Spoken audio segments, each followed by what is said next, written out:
কসবায় সুশান্ত ঘোষের উপর হামলার ঘটনার পর এক এক করে বিভিন্ন বিষয় সামনে আসছে। সিসিটিভিতে এই গোটা ঘটনা ধরা পড়তেই তৃণমূল নেতারাও বেশ চাপে রয়েছেন। সুশান্ত ঘোষ তিনিও বেশ চাপে ছিলেন। একসময় দলে থাকবেন কি থাকবেন না সেই বিষয়গুলো নিয়েও ভাবতে থাকেন। এরপরই দলে যে তিনি কতটা গুরুত্বপূর্ণ তা বুঝে যান সুশান্ত। কারণ পরপর তাকে ফোন করেন মমতা বন্দ্যোপাধ্যায় এবং অভিষেক বন্দ্যোপাধ্যায়। এরপরেই তিনি বেশ কিছুদিন বাড়িতে ছিলেন। তাকে অতিরিক্ত নিরাপত্তাও দেওয়া হয়। ফিরহাদ হাকিমের সঙ্গে দেখাও করেন। তারপর তিনি অভিষেক বন্দ্যোপাধ্যায়ের সঙ্গে বৈঠক করবেন বলে জানা যায়। প্রায় 1 ঘন্টা তাদের মধ্যে কথা হয়েছে। দলের যেখানে রদবদলের কথা চলছে সেখানে এই বৈঠক কিন্তু বেশ তাৎপর্যপূর্ণ বলে মনে করা হচ্ছে। তিনি তার সমস্ত অভিযোগ অভিষেক বন্দ্যোপাধ্যায়কে জানিয়েছেন। এখানে কোনো গোষ্ঠী কোন্দল আছে কিনা সেই বিষয়টাও তিনি অভিষেককে জানিয়েছেন বলেই খবর। দলের তরফে অভিষেক বেশ কিছু বিষয় দেখছেন, সেখানে তার সঙ্গে এই বৈঠক কিন্তু অত্যন্ত গুরুত্বপূর্ণ বলে মনে করা হচ্ছে। আপনাদের নিশ্চয়ই মনে থাকবে গত সপ্তাহে এই যে কসবার 108 নম্বর ওয়ার্ডের কাউন্সিলর সুশান্ত ঘোষ, তার উপর যে হামলার ঘটনা ঘটে সিসিটিভিতে ধরা পড়েছে। এই মুহূর্তে সেই ফুটেজ আপনাদেরকে আমরা দেখাচ্ছি, যে রীতিমতো বাইক নিয়ে চড়াও হয় দুষ্কৃতীরা এবং তার মাথায় রীতিমতো পয়েন্ট ব্ল্যাঙ্ক রেঞ্জ থেকে একেবারে গান তাক করা হয়। দুবার ট্রিগার চাপলেও প্রাণে বেঁচে যান। অত্যন্ত নাটকীয়ভাবেই প্রাণে বেঁচে যান সুশান্ত ঘোষ। এবং তারপর তিনি দলে থাকবেন কি থাকবেন না সেটা নিয়ে তিনি কথা বলেন, কারণ তিনি নিরাপত্তার অভাব বোধ করছেন। এইরকম একাধিক বিষয় কিন্তু উঠে আসে। ইতিমধ্যেই আমরা জানি যে ওই ব্যক্তিকে পুলিশ ইতিমধ্যেই গ্রেফতার করেছে। পার্শ্ববর্তী রাজ্য উত্তরপ্রদেশের বাসিন্দা সেই দুষ্কৃতী। কিন্তু কেন এই ধরনের ঘটনা ঘটালেন তিনি সেটা কিন্তু স্পষ্ট নয়। কেনই বা কে তাকে কলকাতায় আসতে বলেছে সেটাও স্পষ্ট নয়। এরকম একাধিক বিষয় নিয়ে কিন্তু প্রশ্ন উঠতে শুরু করেছে। তবে তারপর তিনি কিছুদিন বাড়ির বাইরে বেরোন না, ঘরেই থাকেন এবং তারপর অভিষেক বন্দ্যোপাধ্যায়ের সঙ্গে তিনি বৈঠক করেন। এবং যখন রাজ্যে একটা পালাবদলের বিষয় সামনে আসছে, যখন বেশ কিছু রদবদলের কথা বলা হচ্ছে, কারণ আমরা জানি যে সামনের বছরই রয়েছে মিউনিসিপ্যাল কর্পোরেশনের ইলেকশন, তারপর 26 সালে রয়েছে বিধানসভা ভোট। সেই জায়গায় দাঁড়িয়ে কিন্তু অত্যন্ত তাৎপর্যপূর্ণ বিষয়। এখন এই পুরো বিষয়টা নিয়ে যে কতটা তাৎপর্য এবং কি তার পরবর্তী ভাবনা চিন্তা, সমস্ত কিছুই কিন্তু ইতিমধ্যে সামনে আসতে শুরু করেছে।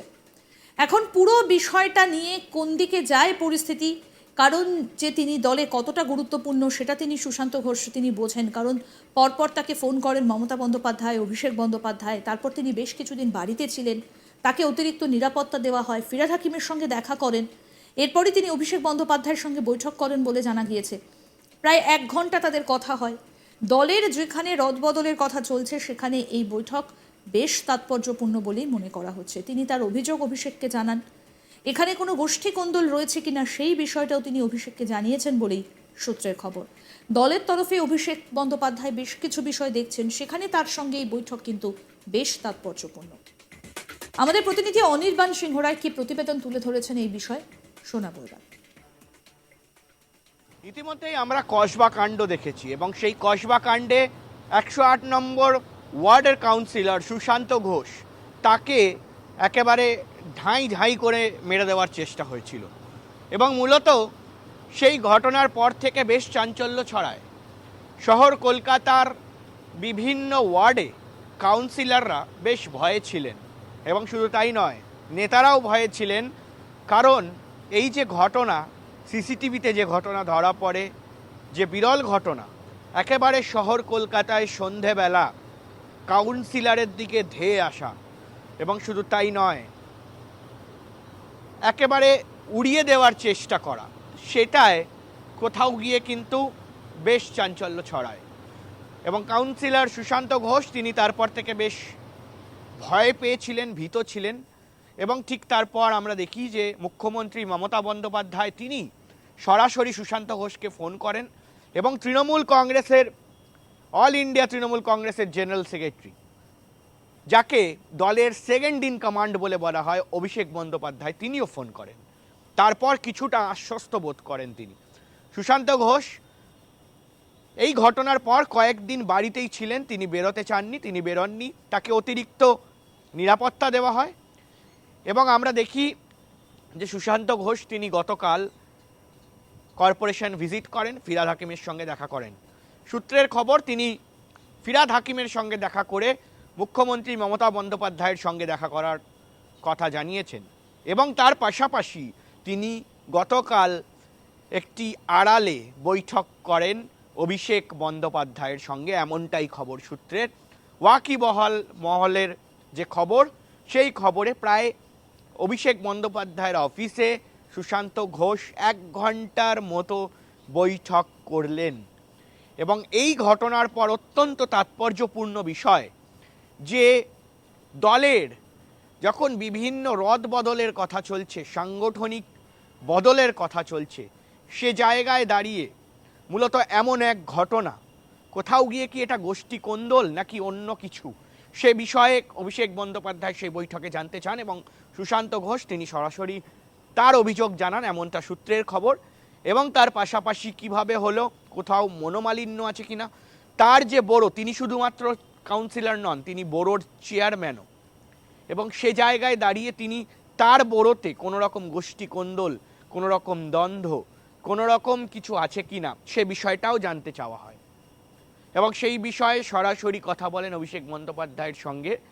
এবং তার পাশাপাশি এই মুহূর্তে দাঁড়িয়ে কিন্তু অভিষেক বন্দ্যোপাধ্যায়কে দলের তরফে একটা দায়িত্ব দেওয়া হয়েছে বাড়তি। এবং সূত্র মারফত খবর যে এই যে আসন্ন নির্বাচন রয়েছে 2025 সালে, 2025 সালে আমরা জানি কলকাতা মিউনিসিপ্যাল কর্পোরেশন ইলেকশন, এবং সেই ইলেকশনকে কেন্দ্র করে কিন্তু এবার শহর কলকাতায় প্রস্তুতিও শুরু হয়ে গিয়েছে কাউন্সিলরদের মধ্যে, বড় চেয়ারম্যানদের মধ্যে, যারা পৌর প্রতিনিধিরা রয়েছেন। মূলত এই নির্বাচনের আগে কোনো রকম গোষ্ঠী কোন্দল, দলের মধ্যে কোনো রকম সমস্যা, কোনো রকম ভেদাভেদ রাখতে চাইছে না তৃণমূল কংগ্রেস। এবং সেই কারণেই অভিষেক বন্দ্যোপাধ্যায়কে এগুলো মিটমাট করে নেবার একটি দায়িত্ব দেওয়া হয়েছে, এমনটাই খবর সূত্রের।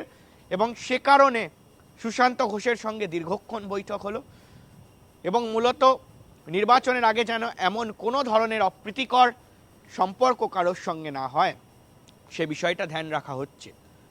এবং তার পাশাপাশি এই যে সাংগঠনিক রদবদলের বিষয় রয়েছে, যে আগামী দিনে কে বড় চেয়ারম্যান হবে, কে কোন পদে আসবে, কোনো বদল হবে কিনা, সেটাই এখন দেখার। কারণ সুশান্ত ঘোষ তিনি কোনো বড় পদ পান কিনা, নাকি তিনি কাউন্সিলর হিসাবে থাকবে, সেটাই এখন দেখার।